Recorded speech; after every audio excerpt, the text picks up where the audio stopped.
Alors bonjour à tout le monde, on va voir dans cette vidéo une correction d'un examen de SM3 d'une faculté au Maroc.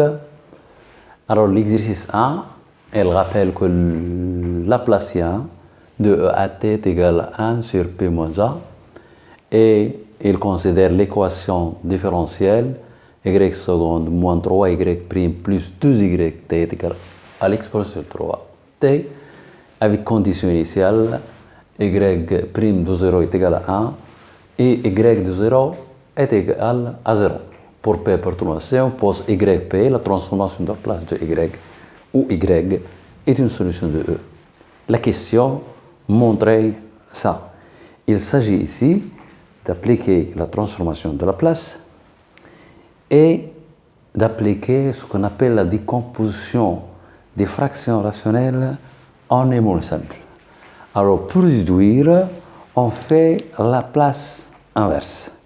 Donc, c'est une méthode de résolution d'une équation de second degré linéaire à coefficient constante grâce à la méthode de la place. Mais lorsque le degré est très grand, alors sur la place-là, il est incapable de gérer cette situation parce qu'on aboutit à une décomposition de fractions rationnelles où il y a beaucoup d'inconnus. Donc, pratiquement, on ne peut pas le résoudre comme ça. Donc, cette transformée de la place sert à résoudre au plus de troisième degré en pratique. Alors, maintenant, on doit savoir ça. La place de la dérivée seconde, c'est p carré y de p moins p, condition initiale y0, yp, et la place de y', c'est ça. Alors donc, par linéarité, en appliquant ici la place, donc la place est une transformation linéaire. Donc la place de ça, moins 3 la place de ça, plus 2 la place est égal à la place de 3t. Mais il vous donne que la place de EAT est égale à 1 sur P moins A.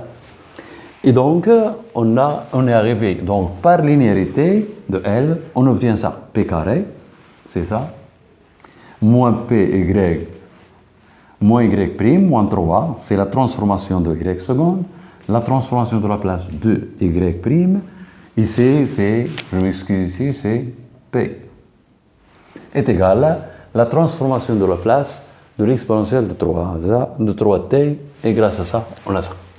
Alors, ce qui donne, en ramassant la place, p carré yp, alors 3p et 2p. Donc, 2p facteur de yp, ça reste moins p. Donc, dans ce côté-là, il devient p. Y prime, par hypothèse, c'est 1. Ici, c'est... Donc, il y a quelque chose qui ne se va pas ici. Ce y prime de 0, c'est py, je pense qu'il y a une erreur ici donc c'est p moins y prime, alors moins y prime, c'est 1, je veux voir ce qui se passe ici. Alors il était une erreur dans les hypothèses, c'est y de 0, ce n'est pas y prime, y de 0 est égal à 1, y prime de 0 est égal à 0, donc ça, elle va disparaître, reste P, et ça, il y a du calcul, tout simplement du calcul, YP est égal à ça. Comment on a factorisé ça? On peut factoriser avec delta, on trouve deux racines, on factorise un polynôme de second degré. Donc, on trouve YP comme ça. Mais, comment on va arriver ici? Ça, c'est une fraction rationnelle, alors je dois le décomposer en éléments simples.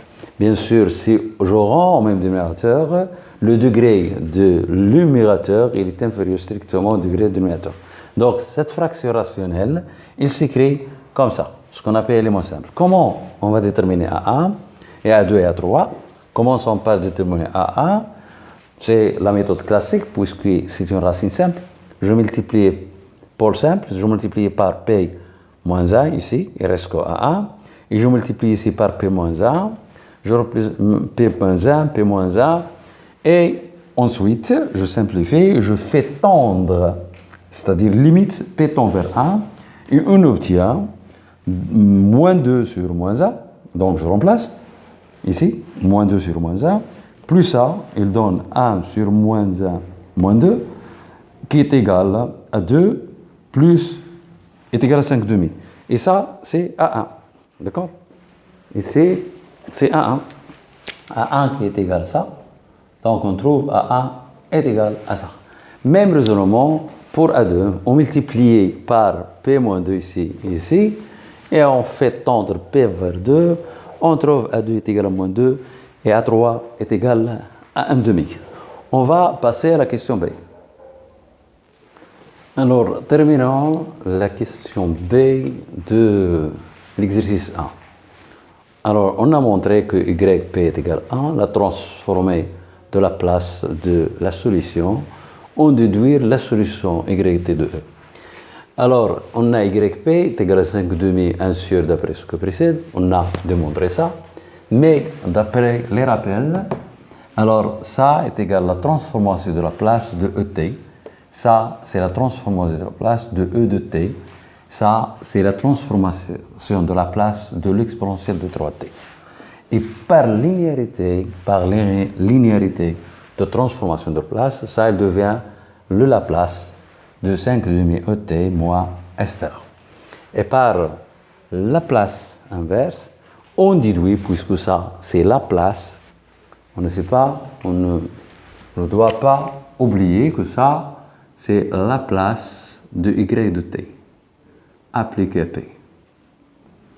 Et donc, y de t, il doit être égal à ça. Et vous pouvez vérifier facilement que cet y, il vérifie ça et il vérifie ça.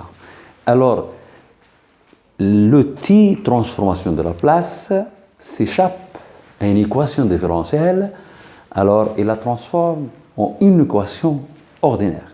Mais il faut savoir trouver l'origine de la transformation de la place. On utilise le tableau et savoir bien la décomposition en éléments simples d'une fraction rationnelle. Sans quoi, on ne peut pas résoudre ça. Maintenant, passons à l'exercice 2. L'exercice 2, c'est une intégrale qui est classique. Alors, en utilisant le changement de variable, ça montrer ça. Et trouver les pôles de f de z, des questions qui sont classiques, et leur ordre calculé par la méthode des résidus, l'intégrale i. Alors, commençons par le président. On pose z est égal à e θ. Lorsque θ décrit l'intervalle 0 de p, z va décrire le cercle unité orienté positivement. Alors, c'est colonne haute, c'est gamma plus. Et on a dz est égal à i, l'exponentielle de it dθ. Mais ça, c'est égal à z. On déduit donc que dθ est égal à dz sur i z. Et on sait que ça, le cours du terminal, ça est égal à ça. Et puisque le module de z est égal à 1, alors z bar, c'est l'inverse de z. Ce sont des connaissances de classe de bac. Alors, on va maintenant arriver à ça. Donc, avec ce changement de variable, on trouve i. Donc, i, il sera égal à l'intégrale sur gamma plus. Et je remplace, c'est dθ. dθ, c'est dz sur i multiplié par z. Ici, il reste que 1, il reste 2, plus, plus le cos, c'est z carré, plus 1 sur 2z, le tout au carré. J'ai remplacé le cos de θ par sa valeur. Alors, 1 sur i, c'est moins i, il va sortir parce que c'est une constante par rapport à la variable d'intégration, c'est gamma plus. Je rentre en même numérateur, ça reste 2 fois 2, c'est 4z. Ça, c'est plus z au carré, c'est plus 1.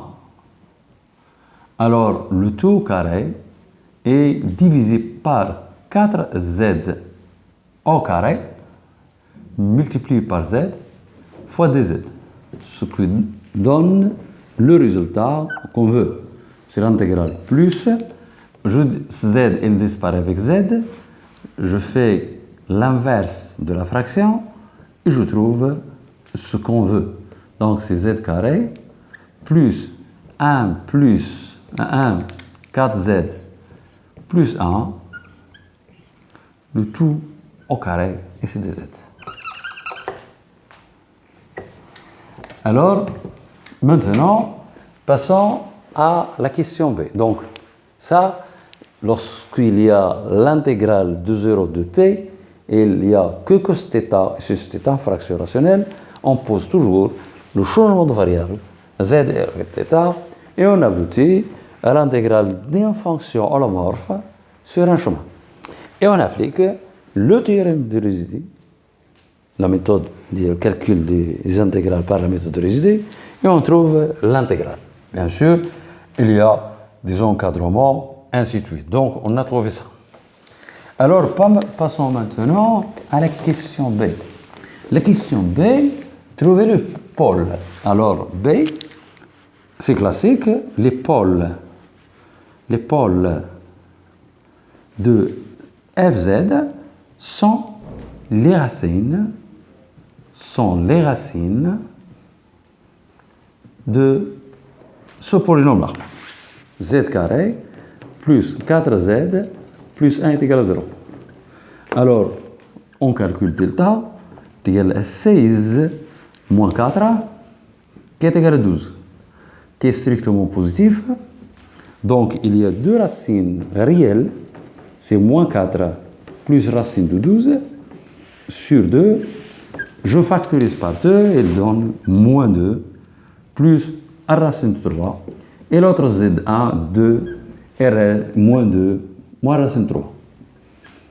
Alors, ce racine-là, il est à l'extérieur de gamma. Ce racine 2, il est à l'extérieur de gamma. Leur ordre, bien sûr, l'ordre de Z1 est égal à 2.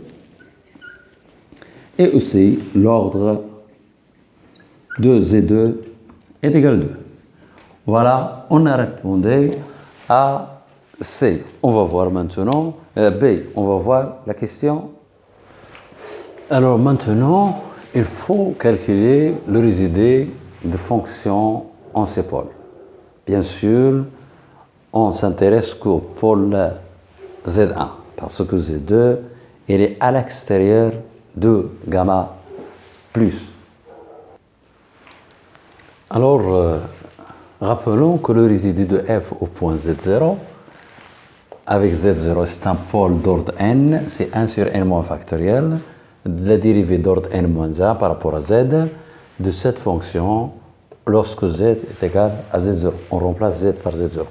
Donc, puisque on a multiplié par z moins z1 fois fz, il a donné ça, on va dériver ça parce qu'ils ont d'ordre 2, donc ici c'est n moins 1.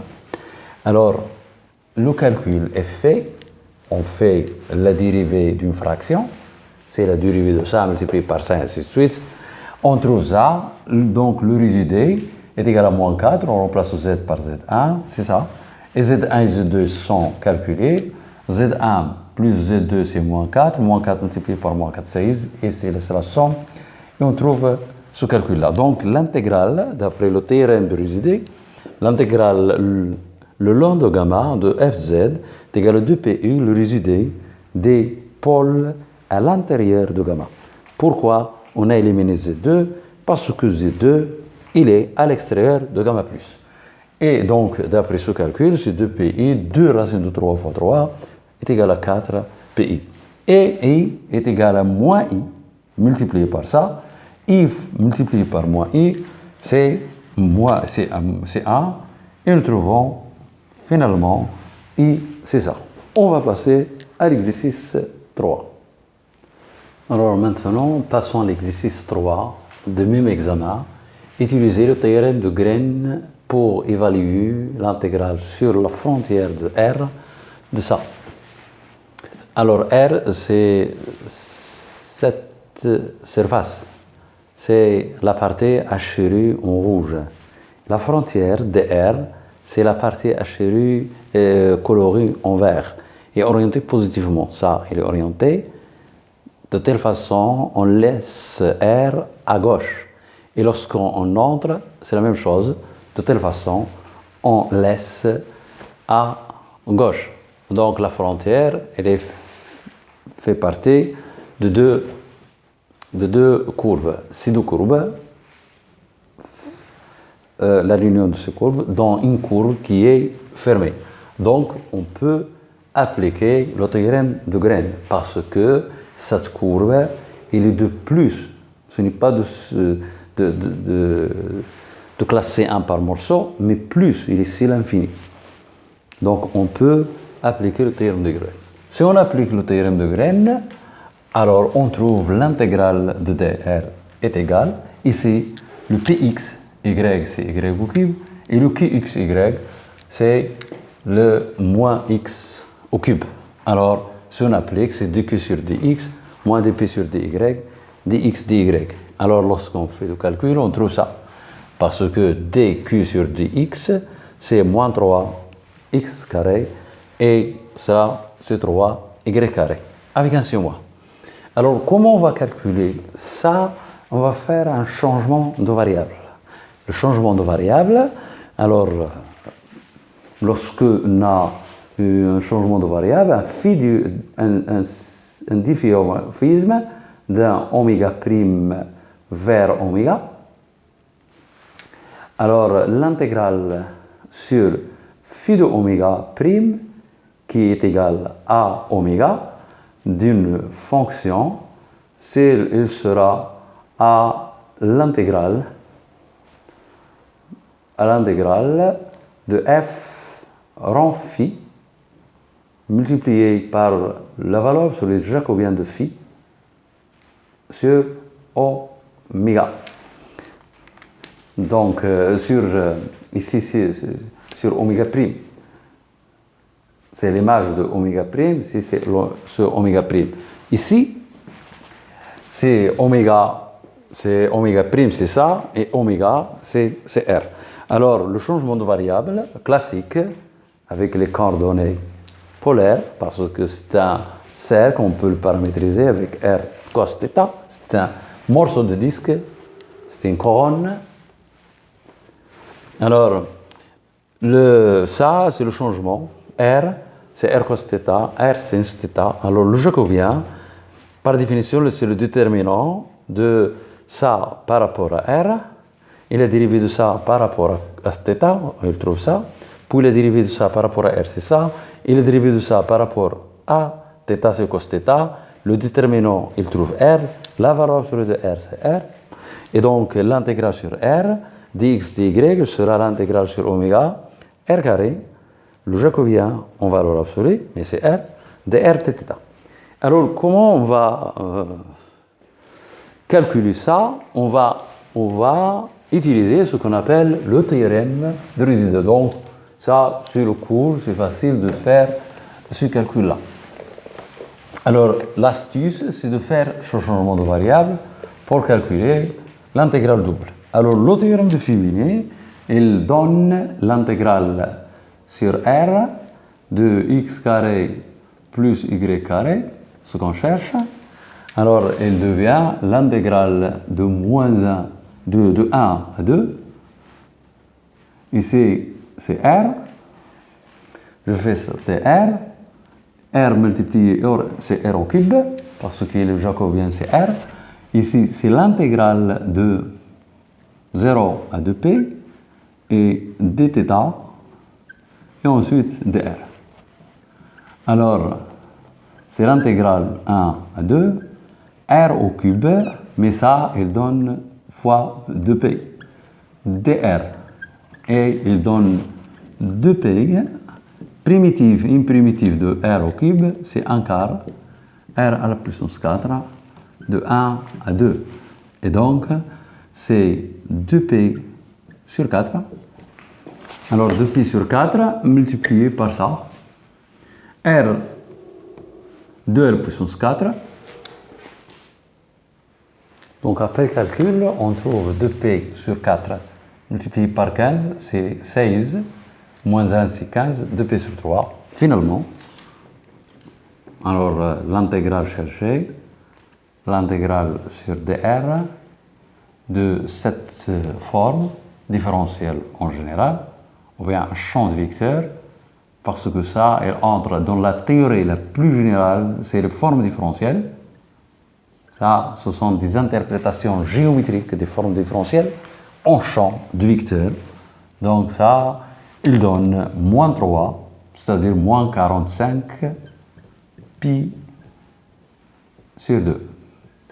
Et voilà pour cet exercice. Donc, il suffit d'apprendre le cours. Alors, pour l'exercice 4, c'est plus simple, il n'y a pas de calcul, il suffit d'appliquer ce qu'on appelle le théorème de divergence. Alors, le flux d'un champ de vecteurs à travers une surface fermée est égal à l'intégrale triple sur V de la divergence de champ vectoriel f dx, dy, dz. Mais f, c'est un cas particulier ici, c'est x, y, z. Donc, la divergence, c'est par définition, qu'est-ce que c'est la divergence d'une fonction vectorielle?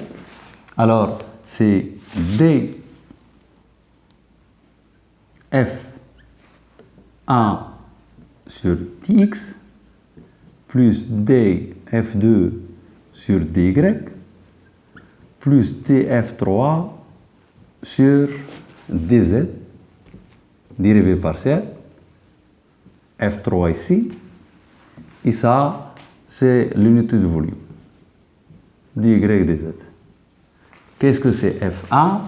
F1, c'est la première composante, f2, c'est la deuxième composante, et et c'est la troisième composante.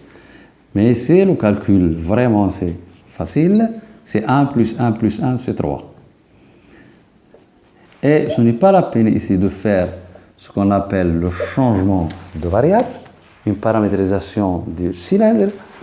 Alors, ici, on va sortir 3, et c'est le volume de V.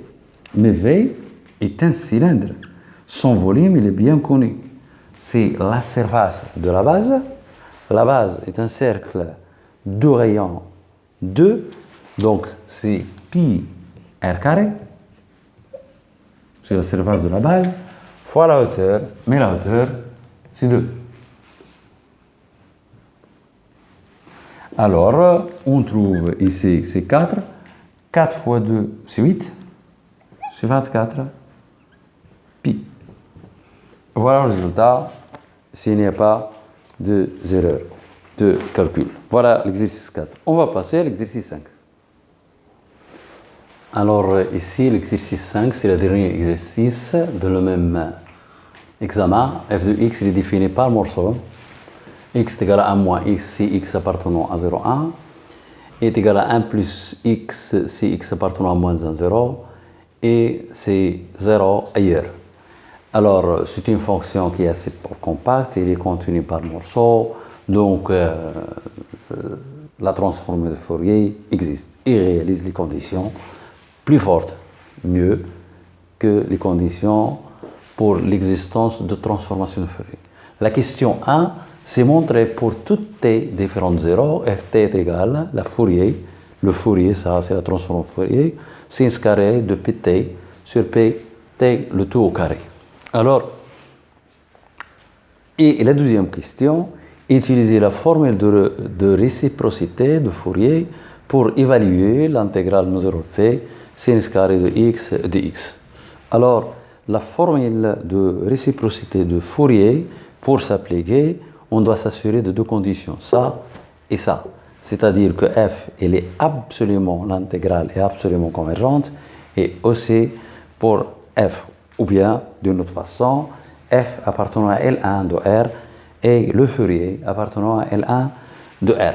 Et on a dans ce cas, f de x est également l'intégrale de moins R de moins l'infini plus l'infini, Fourier appliqué à t, l'exponentielle de 2 ep x dt, quel que soit x, appartenant au domaine de f. Alors, ça, soit t par différents zéros. On a par définition la transformation de Fourier, c'est ça. C'est ça la transformation de Fourier par définition. Alors, donc f de t est égal à ça. Alors, par définition, c'est moins 1 à 0 sur le sens support. On fait un changement de variable ici. Si i est égal à moins x. Alors, cet intervalle, il va se transformer en cet intervalle. Moins avec 0 moins 1. Alors, et en inversant les bornes, on trouve plus de moins 1 a. Et on voit que ça, il devient 1 plus x et c'est 1 plus x. Donc, l'intégrale, moins 1, 0, 1 plus x, ça. Mais ça, la formule de l'air donne 2 le cos, dire θ. Alors 2, il va sortir parce que c'est une constante. Et une intégration par partie, on trouve ça. Et je vais refaire une autre intégration par partie ici. On va trouver autre chose. Alors ici, tout d'abord, ici, c'est 0. Et bien, pourquoi 0? Lorsque je remplace x par 0, sinus de 0, c'est 0. Et lorsque je remplace x par moins 1, ça, il devient 0. Et on va intégrer par partie ça. Donc, faisons cette intégration par partie. Une deux fois. Donc, il va être moins 2. Alors, multiplié par... Alors, une primitive de ça, avec un moins, je fais entrer moins. Une primitive de moins, ça, c'est le cos. Mais 1 sur 4 p t au carré. Donc, on a obtenu ça, une primitive. Ici, c'est le cos de 2p. Alors, t, x de moins 1 à 0, moins 2 fois, c'est ça la primitive, ce n'est pas intégration par partie, j'ai oublié, c'est ça la primitive. Alors, lorsque, donc ça, il devient primitif de, avec moins c'est 2, et il devient, après calcul, on va trouver 2 à, ici sur 4, p, t, le tout au carré. Alors, ici c'est 1, moins le cos de 2p, t. Et on va utiliser une formule bien connue, 1 moins le cos de x sur 2 est égal à le cos au carré, est égal à sinus au carré de ça sur 2, de x sur 2. C'est une formule trigonométrique bien connue. Donc, ça, il devient, alors, le cos de 2t, je divise par 2 et je multiplie par 2, et reste ici, il devient ici 4, ici c'est 4, ici c'est 4, t au carré, le tout au carré, et ici c'est sinus au carré de pt, il va rester comme ça. On va voir est-ce qu'on est arrivé à ça. Il y a quelque chose qui ne marche pas ici, n'est-ce pas? À ce niveau-là, il y a une erreur de calcul, et c'est 2 sur 2 pt, ce n'est pas 4. Alors lorsque je fais la primitive 2, c'est p carré, t carré, mais c'est 4, ce n'est pas le tout au carré. Alors j'ai rectifié ça. Alors maintenant je divise par 2 et je multiplie par 2, il reste 4. 4, il disparaît, ça fait 4, et j'ai utilisé ça, et on a obtenu ce qu'on veut. C'est sinus au carré de pt sur pt, le tout au carré, et ceci est vrai pour tout t différent de 0. Alors, on vérifie qu'il est vrai pour t est égal à 0 parce qu'on peut la prolonger, cette fonction, à t est égal à 0. C'est 1 et lorsqu'on va Fourier avec la définition, on trouve EC1. Maintenant, faisons la formule de réciprocité. Alors maintenant, passons à la question 2 en utilisant cette formule-là. Alors, les conditions sont réalisées. F est assez port compact, donc nécessairement elle est dans L1 de R. Ça, par comparaison avec l'intégrale de Riemann, parce que ça, il est toujours positif, on demande, il est aussi plus l'infini, inférieur à plus l'infini, et convergente, absolument convergente. Donc F, la formule de réciprocité, et dans f de x est égal à l'intégrale de moins l'infini plus l'infini, Fourier fois l'exponentielle dt. Et en particulier, si on prend x est égal à 0, on trouve 1 qui est égal à f de 0. F de 0 c'est 1, qui est égal à l'intégrale moins l'infini plus l'infini sinus carré de pt sur t d'après 1. Et ça, puisque ça est une fonction paire, alors c'est 2 l'intégrale moins 0 plus l'infini. Maintenant, pour conclure, on doit faire un petit changement de variable ici. On pose x est égal à p fois t. Donc, dx ou bien dt est égal à 1 sur p multiplié par dx. D'où 1, il sera égal à 2 fois l'intégrale, donc 2 sur pi, l'intégrale de 0 à plus l'infini. Alors, sinus carré de x sur x carré fois dx, ce qui donne l'intégrale moins 0 p sinus carré de x sur x carré, ça est égal à 1, donc dx est égal à pi sur 2. Ah voilà, on a trouvé, c'est l'intégrale sinus carré sur x carré est égal à pi sur 2. Et je pense ici il y a une erreur, non? C'est pas ça? Oui, c'est ça. Il n'y a pas d'erreur parce que ça c'est x.